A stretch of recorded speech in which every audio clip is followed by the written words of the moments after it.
Even with the whole new season of Zenless Zone Zero, some things don't change. Like how the proxies really don't know how to throw down on the dance floor. But what they have gained are their new JoJo poses, and I'm not gonna lie, when did we start ore farming like Piccolo? Holy cinema. Welcome ZZ Proxies to our second early access guide here for the new 3.0 season of Rascalifer. The region is gorgeous, and so too are the new characters. But what does our newly activated etheric manifestation have up its sleeve? What is their kit? Builds, teams, and also why do we got such a tight little tush? All that will be answered here in this video, and let's start putting the pistols to the dome as we start to break down Pyrois. Pyrois is coming in hot to become one of our coolest units to date, and just to mention up front, yes, they are a free character, able to be attained through the story along with their Mindscapes and even W engine. Pretty neat. So with all the investments at your disposal, what does Pyrois do with his cool hacks and slashes, and why do they have 4 different ultimates? Well, Pyrois in essence is quite the conventional attack unit, but does have a multitude of different attack options to go off of, which will determine the pace and style of play. Let's begin our lesson first with Pyrois' core ability, the Radiant Chariot. How apt, as they are Phaethon from the Greek mythos. Pyrois will have its own stacking mechanic called the Solar Prominence that is displayed by this bar. Enter battle and we gain 30 points up front. We can earn up to a max 60, and with certain attacks we will gain Solar Prominence alongside us just passively earning 0.5 of a point per second. This Solar Prominence will allow us to perform enhanced versions of our basic dodge counters, assist follow-ups, and quick assists, and for skills and ults, allow us to follow up with our third hit of the basic string. Speaking of the basic string, here it is now. Pretty neat, and you actually have a parry or perfect block on the third hit. And when you have said Solar Prominence, you can perform Pyrois' hold basic to perform the Celestial Light, which can hit pretty hard for the cost of the attack. This attack also being able to perfect block and ore farm away. Computer, initiate the ore farming sequence. And that's it relatively for the basics. You'll essentially always want to follow up your skills with the basics, whether that's your specials, chains, or ults, just for more damage as you shoulder to shoulder your offense, literally JJK jumping the ops. But let's move along to the more impressive parts of Pyrois' kit, and that involves the EX specials. Firstly, the regular special is nothing crazy but a nice rush or dash attack, but nothing more. The EX special, called Sun's Halo, will allow us to charge forward and slash at our opponents, all while pulling off the Asian dad hand behind the back maneuver. A classic ore farming tactic. This attack can also parry or perfect block attacks if timed correctly, resulting in more decibels generated from it, and can create not only just a follow-up with basic 3, but can be followed by Pyrois' special attack, the Assault Directive. Yes, this is where your sibling proxy will come out and whip out a strap and oh god, I need to stop. I don't have enough street cred to say that. But yes, this attack doesn't have too much going on and honestly is mainly just for aesthetic purposes. It doesn't even contribute Solar Prominence, so honestly don't know why it's here other than just for story reasons to bring us up, as well as it, well, technically does contribute a bit of anomaly buildup. Yet it's time we address the elephant in the room, that is the ultimate. For those yet unacquainted, Pyrois has 4 ult variations and actually has effects tied to them via the main core ability. So let's firstly start off with the fact that any of Pyrois' ults actually cost 2,000 decibels. That's right, I know a ton of your guys' eyes started to open up wide, because that means if we had a bank of 4,000 decibels, we'd be able to perform 2 ultimates per stun. So yes, that's actually one of Pyrois' biggest pluses, that he's able to benefit from buffers who are able to manipulate his decibels and just ult bars in general. Let's now go through the ult variation, starting with the Unbound Sword Storm, aka the left ult. Now, left is able to slice through and deal extra damage to contamination state enemies, which if you are in the beginning of a fight can actually be pretty useful, but more than likely you're never going to be using this in most regular fights, unless again the enemy is frequenting those blue bars. Next is the lower branch ult, called the Triumphant Return, or let's call it the down ult. Now, down ult seemingly is the weakest, but the passive effect is one of the strongest. For when you activate it, you gain a long-standing status called the Sun Flare that lasts for 200 seconds. aka it lasts for the full duration of a deadly assault stage. And OMG, sun flare, solar flare? Bro, this is just a Dragon Ball Z reference. Solar flare! So when you activate this, you gain a 15% energy regen buff and a 40% overall damage buff for yourself. This ult should be the very first ult you activate during your stun window, or just whenever you can, as it will just overall increase the output of your total damage throughout the rest of the fight.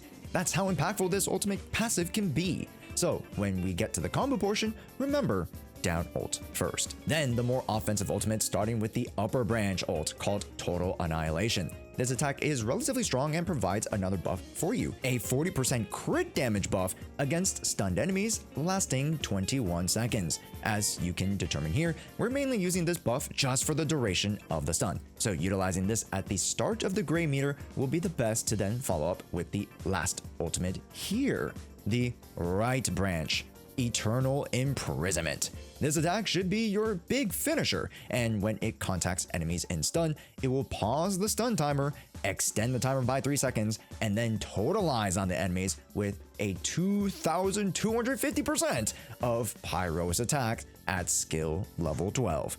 This attack hits like a truck and should be the follow-up secondary ult to your stun window rotation. Essentially, you should always try to plan going into stun windows with 2 ults in the pocket, and nuke them with a right haymaker to end your full rotation. And outside of that, Pyrois doesn't have too much going on. The biggest skill factor for Pyrois is the prep you do for the stun window, as well as the planning of how you utilize the buffs from the branches of their ult in order to maximize your stun damage. And now let's waltz over to the combo section to see how we play this out. Now here at Aurelia Academy Training Center, it's time to show you how to throw down with Pyrois. To initiate fights, our goal is to build up as many decibels as possible to set up the stun windows. The first choice we need to make is if we are going to be performing the left ult or down ult. As remember, the left will deal more damage to contamination, which is quite beneficial for those specific fights, yet in general we'll be wanting to set up the down ult first. Pyrois enters the battle also with 1000 decibels at M1, which is not accessible during this portion of the early access servers, but when you start to go through the story and unlock Pyrois' Mindscapes, you should then be able to access this and get his ultimate up at around the 50 to 60 decibel mark in most fights. Then from here, you can make sure to utilize your enhanced attacks by holding down basic, or even just waiting to dodge or assist for more damage and decibel gen. From here, it's time to enter into the stun window. Now, currently I have Jshoea, who allows for a 4000 decibel cap, aligned perfectly with Pyrois' 2000 cost ult to grant me 2 ultimates. The first stun window, I'm going to use the down ult to unlock the Sun Flare passive, granting me more energy regen and general damage bonuses, followed up by the totalize of the right ult. Then, moving into stun 2, I'm ready with 2 ults again. More than likely, we are going to pop up our chains, then use the up ult, which will grant me the massive crit damage buff, and paired with the Sun Flare bonus, finish off the stun window with totalize, and boom! That is it for the whole setup with Pyrois. Now it's time to level up. As we get to the point in the story when you unlock M2, it'll automatically extend your decibel bar by 1000 points, granting you basically the only advantage Jshoea has for Pyrois. Like, literally, she can't catch a break. The devs have some sick agenda against her. But now that we have the Jshoea buff, we can pair that with Dial In to perform 3 ultimates in 1 stun. First, let's go with the up ult to power us up in the crit damage section. Then the second being the contamination ult, which is the left ultimate, just because it provides the most damage potential without having to end your stun window. And then last being the right ultimate, which is the totalize. Here, we are giving up a chain attack, however, we are making that up with maximum damage potential for a stun window. Pyrois is such a sick character, and with their multifaceted abilities, they can tackle so many different types of bosses and make use of one of the more slept on mechanics in the game with totalize. The reason why it makes a bit more sense here is mainly due to the fact that Pyrois does not require 2 stuns to reach its full potential and has more freedom to pop ults that directly buff him. Overall, their combos not only feel good, but look insane. Also, I just want to make a note on how cool the ultimate animations are. Like, those transitions are super sick, and ZZ has really stepped up its game with the aesthetics, especially since the unit is free 99.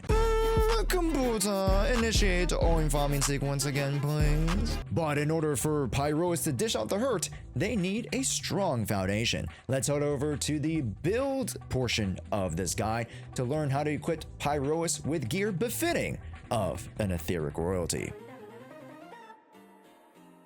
Alrighty folks, let's start to dive into the nitty-gritties and build our Pyrois. Lucky for you, this section is going to be quite short, because when we mentioned that Pyrois is free, did you know that the W engine is also free? Yes, that's right, we are getting Pyrois' W engine for free as well. This means that you don't have to go slotting in alt options or finding budgets, they are gifting you their best in slot. But what does it provide, Pyrois? Well, the signature Sol Excuvia provides a 713 base attack with 30% attack bonus in the advanced stat.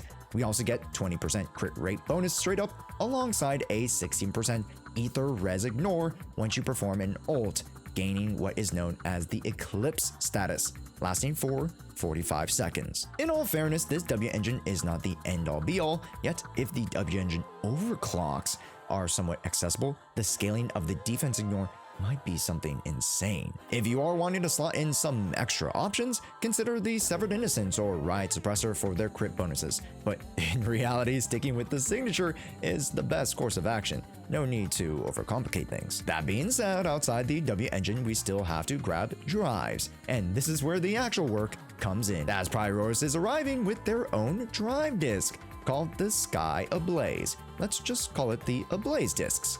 The 2 set Ablaze will provide a 10% ether damage bonus, and the 4 set will grant 30% crit damage when the unit is ether, and an additional 10% attack bonus for 30 seconds when the user performs an EX special or ult, making things pretty forgiving and strong for ether attack agents. Then what about the 2 set, Josh? Let's circle back to something I had forgotten to mention before, and that's the crit rate thresholds. Remember with Total Eyes and how with Hugo you want to make sure that you're always hitting your crits? So too does Pyrois also want near perfect crit rate, and already with the A, C, and E core passives granting 4.8% crit rate each, and the signature engine providing 20% in the passive, you still would require yourself just shy of 61% crit rate. So when it's all said and done, you want an initial crit rate to be at 80% for the crisp 100% during combat. Also, barring other crit rate bonuses, if you have any. Because the crit rate requirement is quite high, don't worry too much about the crit damage, as you can supplement that with a few of Pyrois' own buffs, as well as other things like King of the Summit. So let's first slot in the 2 set crit rate bonus of Woodpecker Electro. These are going to help us get a lot closer to our threshold. Secondly, for main stats, let's focus on crit rate as a priority unless we have cracked out crit rate substats. Then go with Ether, then attack, and pen in the 5 slot. The elemental bonus and attack slightly edge out pen in effectiveness.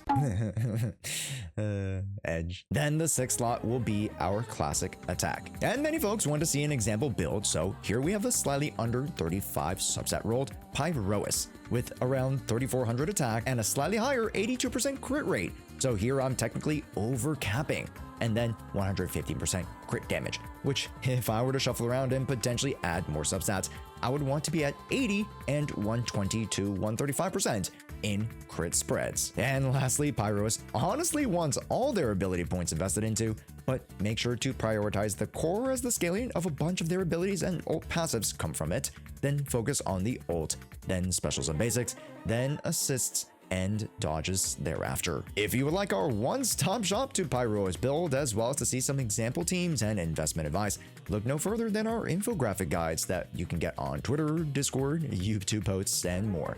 Yep, you probably have seen these floating around, and they are our guides. And here in the new Season 3 of Zenless, we are going to be updating some of our older guides to our characters, so make sure to stay tapped in if you guys want all the best infographics at your fingertips.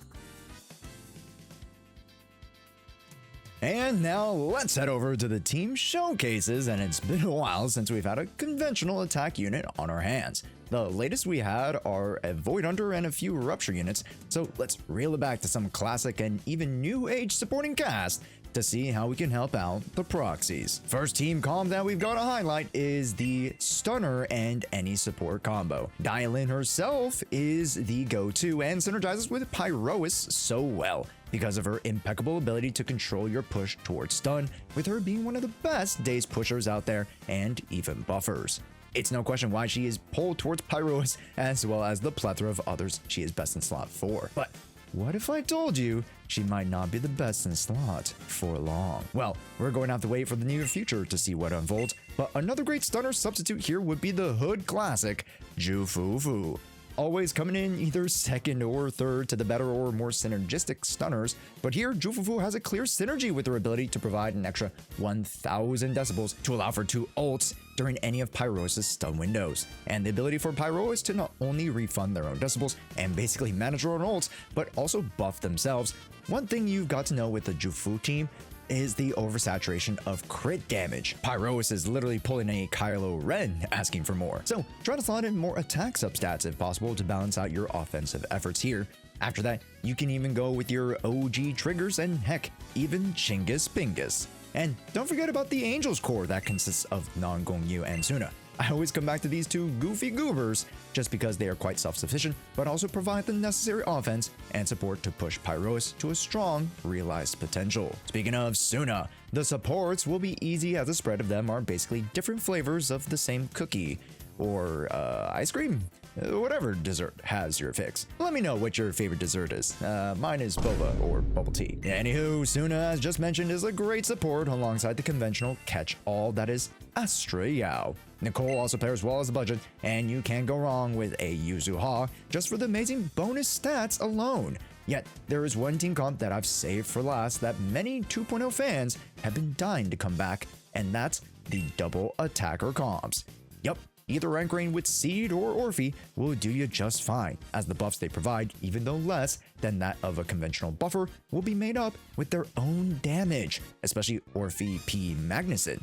I've been enjoying the comp, and if you're looking for coverage and a way to tackle contamination content, look no further than these alt double attacker comps to help bridge your account, as many folks might not have the direct answer for Corruptive Barrier, which has been mainly an anomaly for now, as the barrier itself boasts high crit damage resistance. And if you're wanting to learn more, I do plan on making an enemies guide heading into season 3. So if you would like that type of video, let's get 1,000 likes on this video. It would let me know that you guys are enjoying the content, and I'll get that produced right away. And now a section that I honestly should have put first, because everyone will have access to them. It's time for the Mindscapes, and this is going to shape how you see team building with how these enhancements change the geometry of Pyroisa's resource management. The M1 kicks off with a free 1000 decibels when entering into fights, which isn't too shabby, and a nice 8% crit rate buff, allowing you to offset the 2-piece bonus to opt for crit damage or just more attack. Yet, the M2 will be a doozy, as it grants the ultimate triumphant return, aka the down ult, the ability to refund 1500 decibels, which actually might allow you to ult prior to the stun window to just go ahead and launch the up and right ult combos during your first stun. Then all on their lonesome, Pyrois will extend their own decibel rate up to 1000 points to not to have to rely on Jshoea any further, thus allowing for 3 ultimate potential during one fun stun window. This Mindscape might be one of the biggest game changers of all, so if you are already sporting a Foam Thyron, try sliding her in for some incredible damage, or just even use some of the other stunners, as you are technically always guaranteed a second ult per stun window. And with that, folks, we'll wrap up our overview of Pyrois as we head into the new season of Zenless Zone Zero. I have a ton more guides, videos, teases, variety stuff, and more on the channel, so make sure you guys are tapped in. And make sure to check out one of these videos because YouTube thinks you'll like it. Hey, my name is Josh, and thank you so much for watching. I'll see you in the next one.